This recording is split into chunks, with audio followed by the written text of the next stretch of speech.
Саламатсыздарбы, парламентаризм сабактары талкуусунун кезектеги чыгарылышы менен студияда Ибраим Нуракун уулу. Өткөн аптада Жогорку Кеңештин 6 чакырылышынын депутаттары шайланып келгенден бери биринчи жолу региондорго чыгып эл менен жолугушту. Ал жерде көптөгөн көйгөйлүү маселелер, ошондой эле курч суроолор берилди. Бүгүнкү студиябыздын коноктору депутаттар Кубанычбек Нурматов жана Жыргалбек Турускулов менен мына ушул теманы талкууламакчыбыз. А дегенде шайлоочулар кандай маселелерди козгоду? Кыскача сюжетке көңүл буруп коелу. Bizde manareki taza su meselesi şunçalık zaman. Hazır jana televizordan görgözgöndö ile eşeke kıldırat öyle plak tartıp şu suda düvet baldar. Bu meseleni çeşi boyunca eski moylongon deri yok. Bana bizde o baldardın nemesine janağı baş oyası kıynavadı. Atan var pensiya alıp da öyle varın kırkıp ketiyor. Kanday ola çoğuluşka salıp bir je bar kılıp bir yok kılıp koysanızlar deyin koyda. Özümür görüp, televizordan görüp atalım. 3 yaştagı baldardı kızdardı ne kılıp atalım? Niyeti buzukta. Ana biz bir yaka gelip okup atalım, yoldan kaşkıdan korkup atalım, okukan baldarlıdan çık. Oşun için bize 9 yıldık mektep açıp verseniz. Kamsыздандыруу маселеси болуп атат да. Мына элде азыр чынында айтканда бардык жерде кризис болуп, мына элде акча жок чынында. Эл өтө оор акыбалда чыгып атат. Бир тиын жок, Россиядан акча келбей атат, башка жактан келбей атат. Ошон үчүн бул милдеттүү жана автомобилдерди, кыймылдуу мүлктү. Аны кыймылсыз мүлктү деп, анан ушуну камсыздандырып туруп, аны милдеттүү түрдө деп дагы айтып туруп, анан кийин аны жеке менчик ишканаларга берүү ушул элдин көйгөйүн баягы кыйнап атат да, кыйнап атат. Чынында эл аны бере деп албайт. Kırılganın bütün el için, Kırgızdın kımbat uğursun. Atan dank kurmat biz için, atadan artık tuğursun. Anası oldu eliye, arzandatır söylettidir, hem at zargın жалғызсın.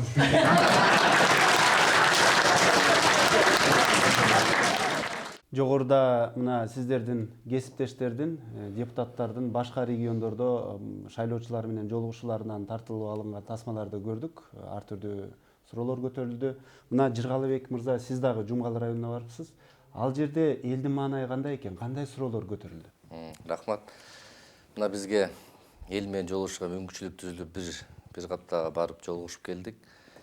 Мына азыр өзүңүздөр көрдүңүздөр го элдин көйгөйлүү маселелерин. Чындыгында Жумгал жергесине да барып, элдер менен жолугуп, алардын акыбалын сурап, ошол жерден дагы чындыгында бизде деле ошо Жумгал районунун борборунда, Чаек айылында таза суу маселеси өтө чоң. Ал жерде мурунку курулган 25 километр түтүктөрдү алмаштырууга азыр кезек жетип келди. Анткени 63-жылы салынган экен. Ошон үчүн ошо курулган таза сууну азыр жоготуп албаш үчүн ошо түтүктөрдү биринчиден алмаштырыш керек экен.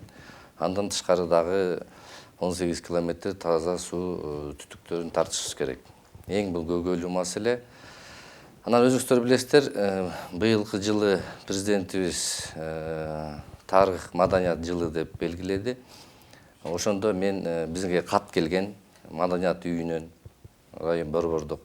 Ага барып, такыр акыбалы өтө начар, биздин техник инспекциялар жаап койгон, ремонтко такыр эле болбойт, жараксыз деп айтылган. Президентибиз дагы Кочкор жергесине барып, Нарын областын баарын чогултуп жыйынганда дагы чет тилдүү листке киргизем, жардам берем деген экен.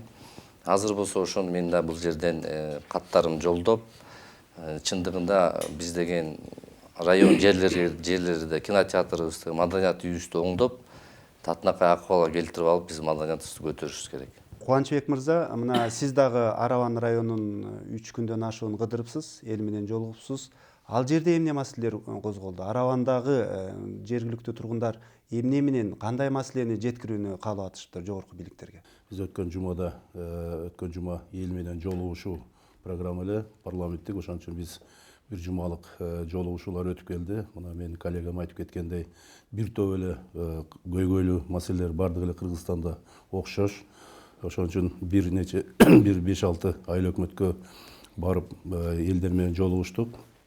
Ошол жерде эле биринчисинен ушул суу маселеси болуп атат. Анан кийин бир Мангыт айыл өкмөт дегенге баргысак, ол жерде дотационный эч кандай жер да жок, эч кандай завод эчтеке жок.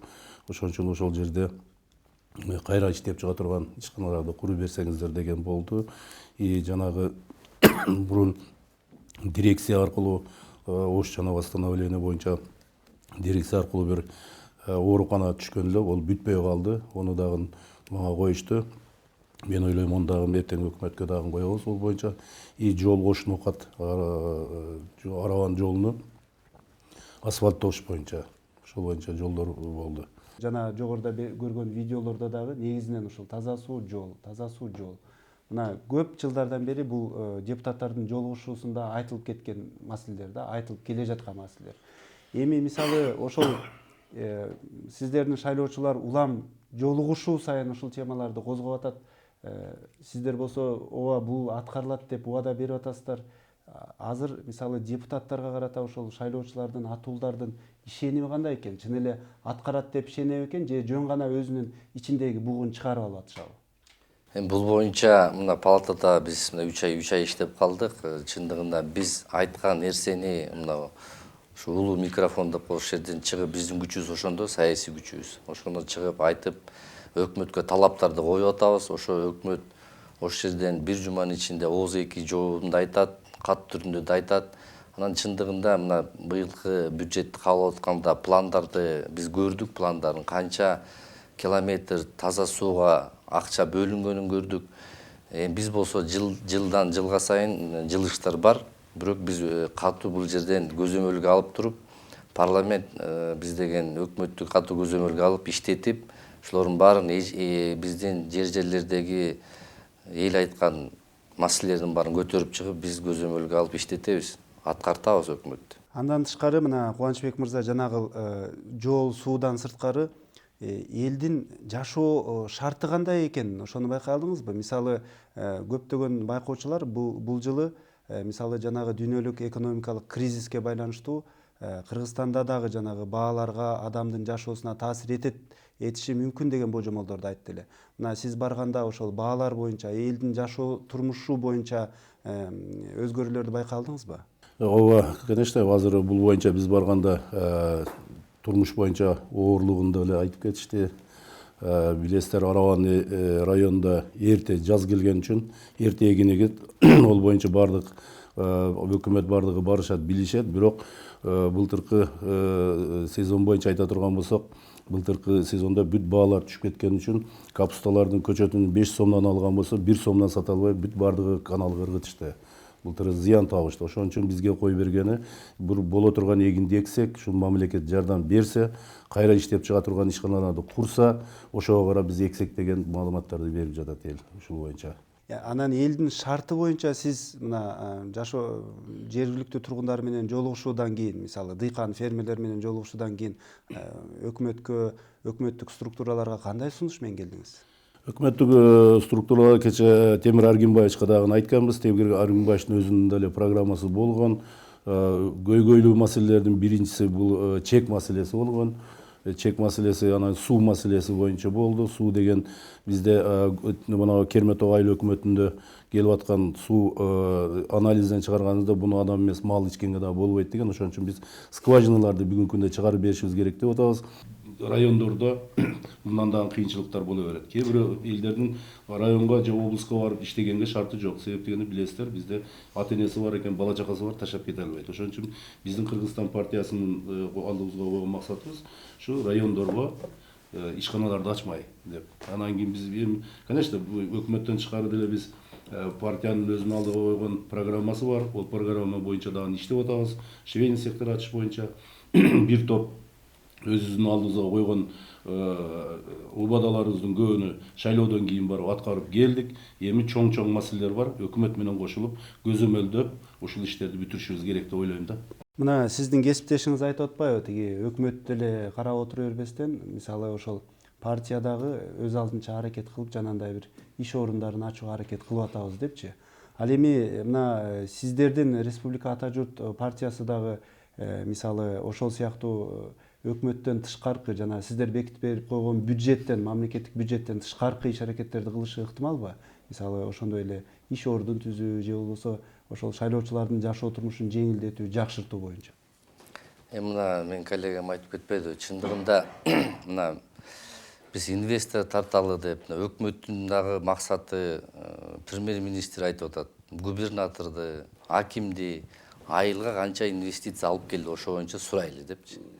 Ошентип ишкана ачылсын, ички болобу, сырткы болобу алып келип туруп, анан кийин ошол жерден ишине ошого баа берели деп атат. Анан бул жерден партиянын атынан барып завод ачалы деген бул туура эмес негизинечи. Анан биз болсо бар биздин Жумгал жергесинде деле Нарын областында чоң бизнесмендер бар. Алар болсо өзүнчө ишкана ачып, ал жерден өзүнүн колунан келген жардамын берип келишет. Мен деле мурун мына өзүмдүн бизнесим катары мен ички инвестор болуп бергем. Ал жерде дагы мен ишканаларды ачып, ошо 10-дон 15тен киши иштеп атат. Бирок Кудай буйрса мен деле партиянын атынан же өзүм атымамы андай иштерди биз ойлонуп атабыз азыр. Мисалы үчүн ошол эле бир столярный цех ачуу. Ошол эле азыр мына айыл жергесинде пластиковый терезе салып калышты. Ал ошо терезе жасаган ири кичинекей завод ачып, ушундай кичинекей пландар бар алдыда. Аны дагы ушу барганда өзүмдүн ишеничтүү адамдар менен сүйлөшүп келдим. Буюрса ал өзүбүздүн элге жардам берген кадамыбыз болот. Кичинекей бизнес, бирок элди иш менен камсыз кылабыз. Ошондой ушунда дагы мен жакшы балдарымды чогултуп сүйлөшүп келдим. Эми элдин мына коллегам айтып кетти, негизинде айыл жергесинде, райондо элдин шарты жакшы деп айтыштан алысмын, кыйын. Анткени Нарын областында Жумгал жергесин айтсак, татаал өтө 6 ай, 7 ай кыш болот. Азыр болсо электр энергияга төлөмдөр көп болуп атат. Жанагы биздин страховка боюнча өкмөт алып чыккан маселе боюнча дагы үйдү, машинаны бул азыр айыл жергеси көтөрө албайт. Бул деген высокогорьен алабыз деп чыкты. Бул да туура эмес. Анткени азыр биз араң жашап аткан элибиздин чөнтөгүнө кол салбашыбыз керек. Анан мен билем, мен дагы чет өлкөлөргө көп барып жүрөм. Ошол жерден билем, бул эртеңби бүрсүгүнү келе турган окуя. Мен түшүнүп атам азыр. Бул страховка боюнча мен түшүнөм. Азыр ал деңгээлге жете элекпиз. Бул жерде мыйзамда дагы кичине эмелер болуп атпайбы? Мүчүлүштөр анткени стандартка жатса акча төлөйбүз дейт. Мен түшүнүп атам, азыр өкмөт 200 000 сом берет, 50 000 сомду кайра кайтарышы жок, кайра 150 000 кайтаруу болуп атат да. А бул жерден азыр 500 000 сом беребиз деп атат да. Бирок ушу мыйзам так даана жазып чыгыш керек да. Бул деген стандартка жатпаса дейт. Эми айылда өзүңөр билесиңер, стандартка жатканда үй салынабы? Үй салынбайт.